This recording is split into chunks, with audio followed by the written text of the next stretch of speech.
Good afternoon. Is there magic in Tai Chi? I don't recall exactly where I first saw Tai Chi being practiced, but I do recall the incredible reaction that I had to that exposure to the long form, I believe. The movements, I don't really remember what kind of form it was, Yang style or whatever. I just know that I was astonished. Something drew me to it. I was like, wow, what is this mystery? Obviously the slow movements, let's say in the Yang style, there's no cause and effect. So then we pass into the realm of magic, if you see what I mean. That's how I see it. So that was my first experience with Tai Chi, was something very strange and mysterious that attracted me, that reflected what I was feeling about life and the universe. It's a question mark. The universe is a question mark. Life is a question mark. And we are apparently the reply. That's one way of looking at it. So magic, the magic of life, the magic of being. This is obviously one kind of magic that speaks to me personally a great deal. Not at all believing in the concept of life as coming about by an accident and that everything is material and life stops there. No, there's so much more to it than that. At least according to my own personal experience and the endless research that I have done.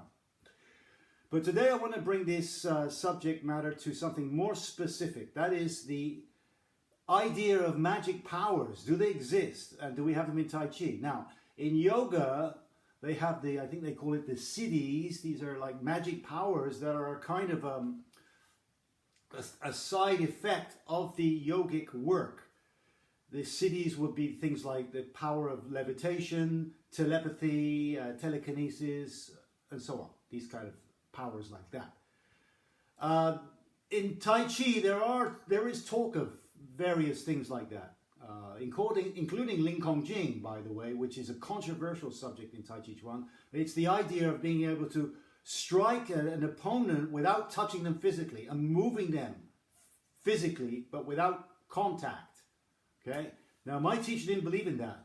And others, Master Ma, very famous Tai Chi master, said that he didn't believe in it either, although when you watch his videos, it looks like that's what he's doing. Anyway, that's a certain magic power that is beyond my experience and my knowledge. I am not qualified to talk about that. So, let's move on. Now, what I am qualified to talk about is techniques of visualization and imagination that we use in Tai Chi, and intention, even attention. These are all kinds of magical powers that are, for me, far more interesting.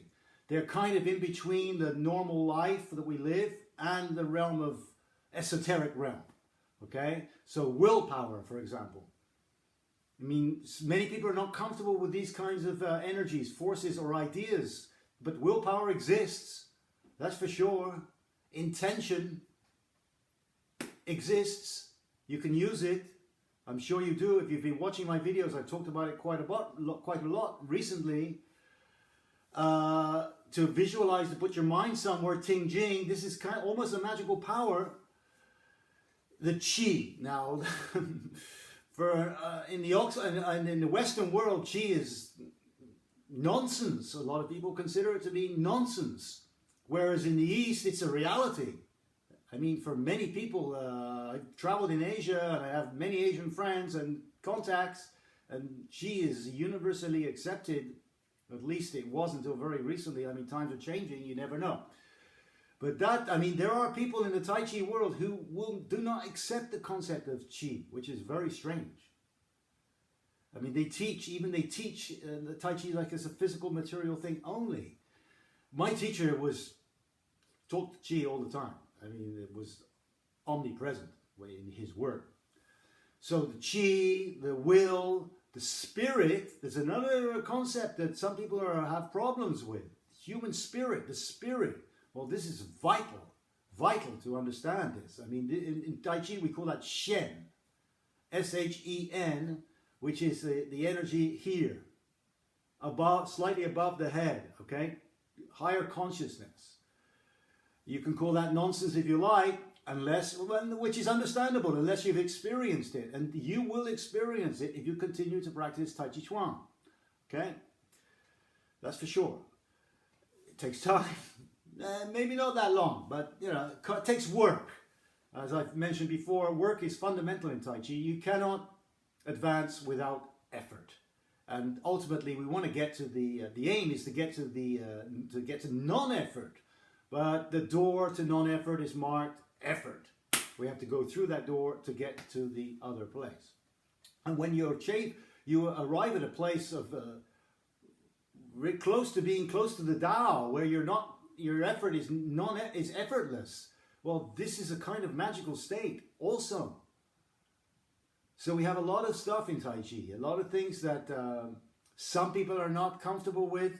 Then maybe you should be doing something else, not Tai Chi Chuan. Now, Tai Chi Chuan is not a religion at all. It's a philosophical system, not really, but from a Western perspective, we would call it that, a philosophical system. It's a system of knowledge and being, and it contains, for me, these kinds of magical powers, like that, projecting the will, circulating the chi, putting the mind in places where one would normally not be able to go, through practice of Ting Jing. So there's a lot of magic in Tai Chi, and the physical is very important. All those people who do not talk of Qi in their work and they teach without using the Qi, as I just mentioned, their work nevertheless has some value to it. It's external Tai Chi, but we need to have the physical aspect too. This is very important. We have to develop the physical body. So that's incorporated within what we do on this channel, which is the whole curriculum.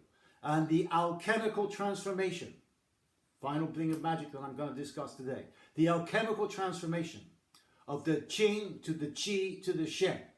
That is the Qing, the energy of the hormonic energy in the kidneys.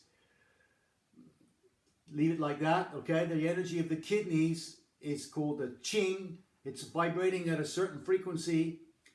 This is related to sexual energy, by the way, hormones and sexual energy. And this, through the work of Qi, of the Qi work, it's transformed into the Qi. We transform the Qing into the Qi.